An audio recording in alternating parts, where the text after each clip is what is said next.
আমি যুবদলের সভাপতি হয়েছিলাম 14 বছর, বিএনপির সেক্রেটারি 6 বছর, বিএনপির সভাপতি 11 বছর।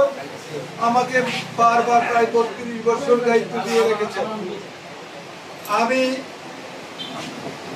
আপনাদের কাজ করেছি এবং আমার বাড়িও বাগড়া এবং ছাত্রদলের আহ্বায়ক রাসেলের বাড়িও বাগড়া। আমাদের